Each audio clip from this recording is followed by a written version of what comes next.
Aron Kaunye ndiwe Neva Makuni ndini changamire nyaya ipamberi penyu. Nyaya ndeye kutema miti mumunda mangu yekupisa zvidhina uye kurimira foya yangu pasi yanembo dzako pane mari Dare kutaura izvozvo ndiAron Kaunye achitaura kuna Neva Makuni. Right, taura tinzwe Kaunye. Nyaya yakaitika mambo wangu pamusoro mambo chete. Nyaya yakaitika ndeyekuti welenzi wakauya muna 2016 wakaratidza mukana wachitaura kuti wamakuni hawana munda, asi wamakuni wakabvisa mapegisi akanga asiyo aiswa wachibva watema miti. Tichibva tazodaidza Land Commission ichibva yauya muna 2023 unoyo yauya basiya yaisa maboundaries ichitaura kuti hapana munda. Pandasima fodya pendakaratidzwa kunzi ndo panotangira munda wangu wamakuni bauya pawarimira fodya yangu pasi. Taendesana kumakoti tadzoka wachiudzwa kunzi hakuna munda. Inini mbou yangu yandinayo yandakabva nayo kukoti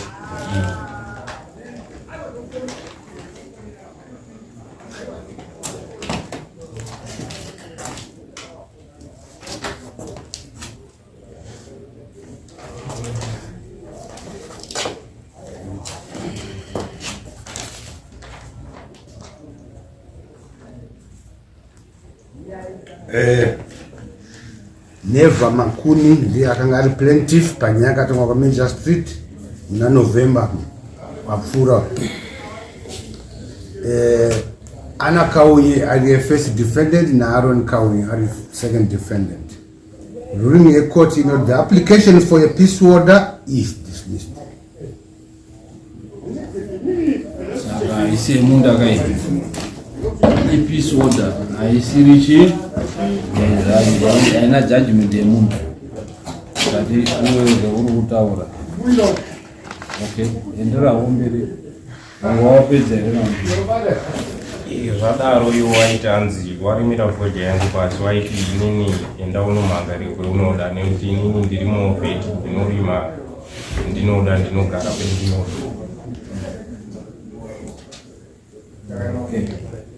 iyo hanzi ndikurima munda mangu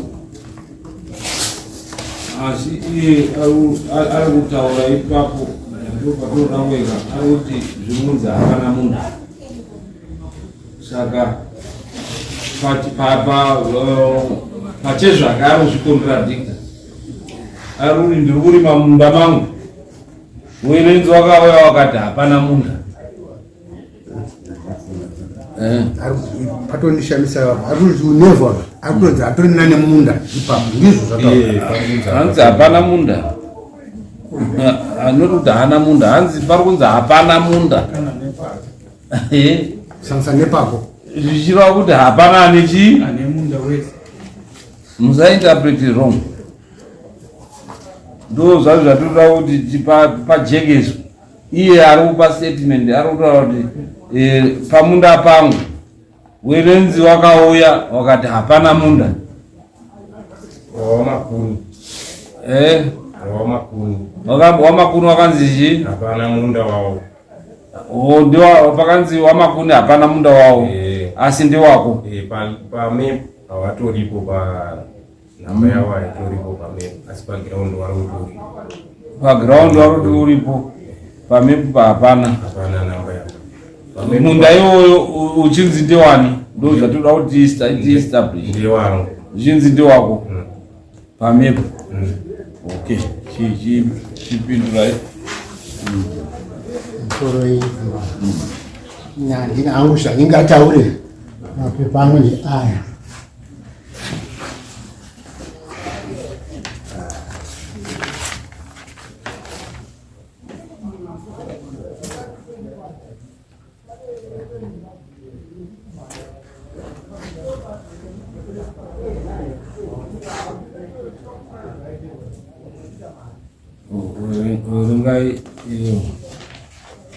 Ringai tsamba iyo ndisati Dare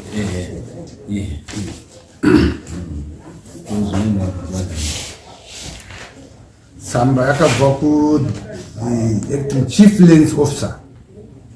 Boundary dispute at Longfield between Mr. Makuni Neva, defendant of plot 69, and Mrs. Anna Kauye, complainant of plot 67. District Makoni, date 5-15 November 2016. Name of officers present: Kubara, Principal Land Officer; Chitida, Principal Land Officer; Epi, Cartographer; Muyambo, Cartographer. Members present: Murinda, Chairman Cell; Omega Kaitano, Vice Chairman Vitgo; Daniel Makoni, Committee Member; Abo Parenya, Chairman Vitgo; Nyamafeli, Treasurer; Lakmo Makua, Secretary; Mufumi, Committee Member; Maraire, Committee Member. The team has made the following observation. The Committee of 7 confirmed that pegs identified were the correct recorded of the pegs which were done during the land reform program, since they were the people who were present during planning and the demarcation process of the farm. 2. The lands officials present has no objection to the said pegs, since the pegs still being recognized by the minister until security of tenure documents are issued at the farm. This program will correct the misnumbering and sizes. 3. A counter going into the waterway was identified between plot number 67 and 69. 4. The area on the ground for both plots confirmed to the size of plots on their offer letters permits, which the use of a GPS machine. We have resolved that Comrade Makuni and Mrs. Kauni to stay in harmony and respect the pegs done during the land reform program. The pegs were identified as the conservation contour going into the waterway. Along the contour, there is a tree which cuts and a corner post to the western side. CCC, this is Office Makoni, CCC, Province Office Manikali. Wane tsamba wani iri kutaura kuti pane munda wavo. Iwe zvauri kutaura uri kuzviona kupi? Ndo zvatiri kutaura kuti apa tsamba yavo iri kuvataura iri kubva kulenzi iri kuti wane munda. Ende wakauya wakatoona mapegi iyayo akaidentify. Waitumabvisa mapegi aita akangosiyaiswa wachingobvisa kairekesa. But waitaura kuti pane miti zvese zviri kutotaurwapo.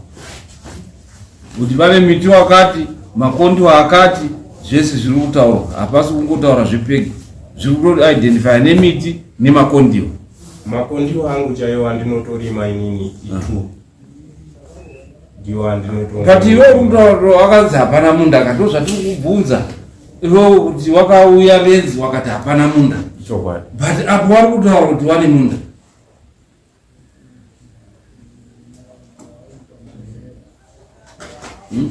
Pari kutaura kuti wane munda. Iwe wauya uchitaura kuti hapana munda. Ando matauriro awaiita vanhu velenzi pewaiuya vachi. But vari kunyora tsamba iyo. Uyu yaanoenda nayo kukoti uyu. Yaari kuuya nayo kukoti. Ichitaura kuti ane munda. Iwe chipipo yako iri kutaura kuti haana munda. Hayangu hangu tsamba yekuti handina munda. Apo hawana munda. Handina. Mapepa angu ari kumunda. Saka wadi kuuya nemapepa ako acho. Uri kuziva kuti uri kuenda kukoti. Wosiya mapepa. Hakusatoziva mambo wako. Iyo wadare? Ndikuona pana mukomana ndechekuti kana chinhu chacho asingatsanguchizwisisa. Zvangoona nekapepa akauya napa. Angati chii ngekepisi order. Asi tachizotoona kuti zvinhu zvinokutaurwa hamusi kuzvinzwisisa. Nekuti apa akawana changamire. Patotorwa maploti 2 atori nenhamba dzacho. Izi plot number yakati, plot number yakati. But yavo ka itori. saka ndosiyati iwo wakazara ndichi utaura zvevebhari zvisina pakanyorwa ungotaura kuti no wevenzi wakati vanongokurambira awane proof yawainayo zvinhu zvangu zviri panzvimbo ine nhamba yako inhamba 69 zvese zvikuonwa yako iwo chacha yako ploti iri kuratidza kuti iwo neofa letter nhamba yako ndeyakati hauna saka usina ndingozvivhiringedzereka pamusoro changa ndinoona sekuti nyaya yawo yake nayo hapana nyaya asi pane nyaya iripo yekuti pamaploti enyu muri 2 pamakapiwa imini pamakagoverwa wanga uripo hautozivi kuti miganho yacho yakamira sei newako wacho hauzivi miganho takaratidzwa kose ukuzoti wakadhurirwa fodya newawo iwo usingazivi muganho ndo pendanga ndaratidzwa pendakazosima fodya ndo pendakaratidzwa wakaratidzwa nani newelenzi pandatangira ipapo ugoratidzwa munda usiri wako munda ndowani aiyo payakagoyiwa hayo mukutanga kugoyiwa 2000 saka munda ndowani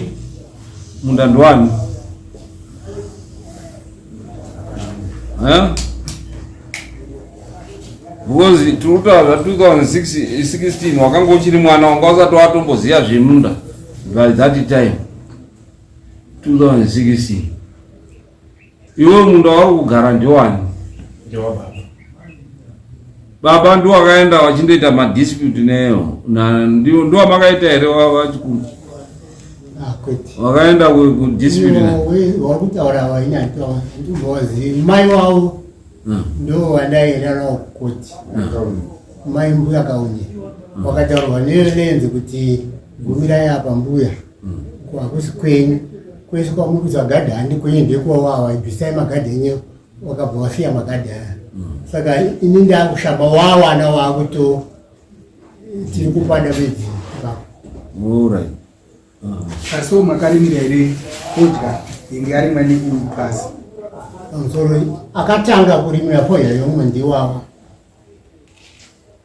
inhimba ndaenda kumudhumeni ndo akazotipa simba rekuti nyaya yamakuti handishaigoni ini ndaita muduku tsamba iendai kupolisi tikaenda kupolisi polisi yedenzi ngatinyora tsamba kuti endai kukoti ndikauya pakoti ndozvakakonza kuti tizoya kukoti wachibvawanzwa makaita handizvo makapinda munhu pegende izvi gumira yapa uku hakusi kwenyu nekuku wachibva wataurirwa ndovatagara saka iweuramba nekoti wakaenda kukoti uri kuramba zviri kutaurwa nelenzi unozoda zviro zvinotaurwa nani zvefodya zvakuta kuti ndakarimira fodya pasi handina kungobvira akanga asiiwe anga ari mwana mudiki mukoma wake ndiaka wakanga muna mangu wachimwa fodya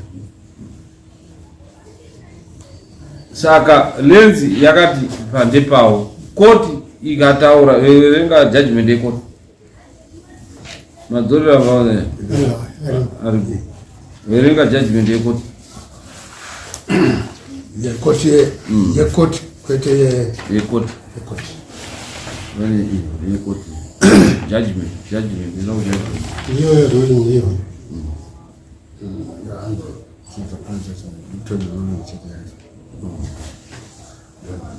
vanozopedzera kupindura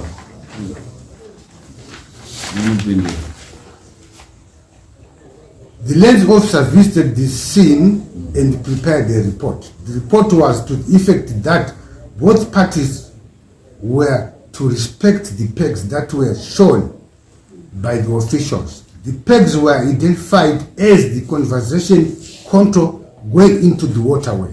Along the contour there is a tree which cuts and a corner peg to the western side, which means wakutaura zvakataurwa nechi nekomiti neolenzi. alright iwewe uri kuita nharo taakukuripisa nekuti hausi kunzwisisa uramba uchishungurudza munhu pane court judgment pane lenzi judgment hamene kuti urikuda judgment yani saka wewe unongorora kuti mambo aite arambe zviro zviri kutaurwa nevelenzi committee wakagowa minda yacho because urunga uchinyepera dareka kuti hanzi hapana mapeki hapana minda uye nevhana munda uye unevha haana munda but lenzi iri kuta kuti ane munda koti iri kuita hold that kuti pane ane munda iwe ururamba uri kudii uri kuuya kuno urura kuti tiri mambo tipikisane nemakotsi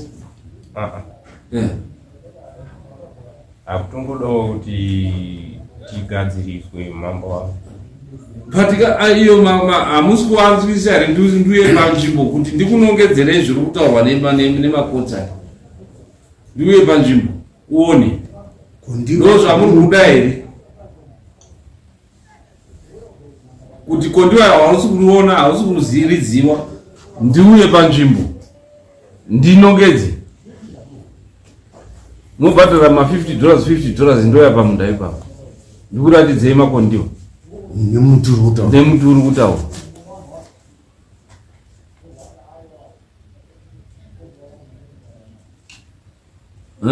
kungoti